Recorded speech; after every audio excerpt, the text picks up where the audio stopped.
Welcome to A Course in Miracles Workbook for Students, Lesson 156. I walk with God in perfect holiness. Today's idea but states the simple truth that makes the thought of sin impossible. It promises there is no cause for guilt, and being causeless, it does not exist. It follows surely from the basic thought so often mentioned in the text, ideas leave not their source. If this be true, how can you be apart from God? How could you walk the world alone and separate from your source? We are not inconsistent in the thoughts that we present in our curriculum.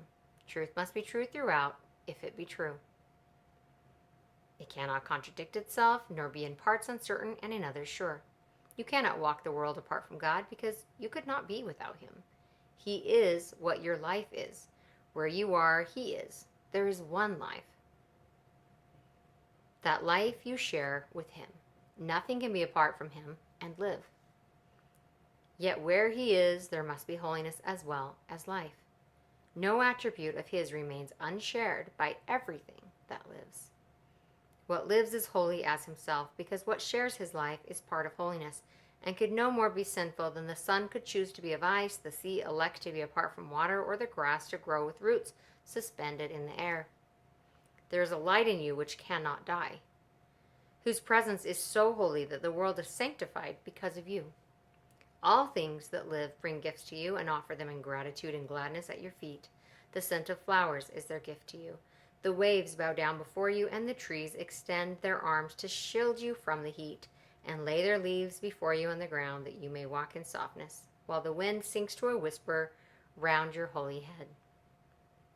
The light in you is what the universe longs to behold. All living things are still before you, for they recognize who walks with you. The light you carry is their own, and thus they see in you their holiness, saluting you as Savior and as God. Accept their reverence, for it is due to holiness itself, which walks with you, transforming in its gentle light all things unto its likeness and its purity. This is the way salvation works. As you step back, the light in you steps forward and encompasses the world. It heralds not the end of sin in punishment and death. In lightness and in laughter is sin gone, because its quaint absurdity is seen. It is a foolish thought, a silly dream, not frightening, ridiculous perhaps, but who would waste an instant in approach to God Himself for such a senseless whim?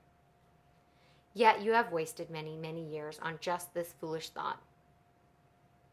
The past is gone with all its fantasies. They keep you bound no longer. The approach to God is near. And in the little interval of doubt that still remains, you may perhaps lose sight of your companion and mistake him for the senseless ancient dream that now is past. Who walks with me? This question should be asked 1,000 times a day till certainty has ended doubting and established peace. Today, let doubting cease. God speaks for you in answering your question with these words. I walk with God in perfect holiness. I light the world. I light my mind and all the minds which God created one with me. This is a really profound thought. I walk with God in perfect holiness.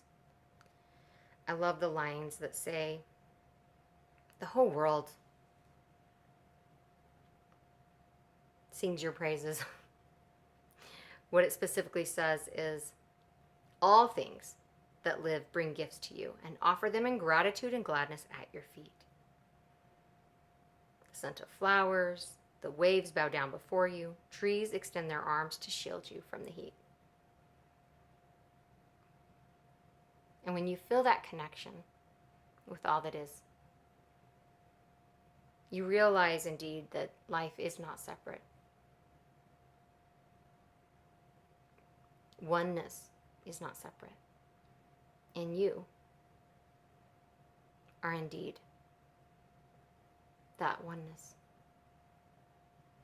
that beauty, that holiness. And the word holiness means to be whole. No longer to separate yourself, to live in delusions that you are separate, that you are alone, that you're small. I walk with God in perfect holiness.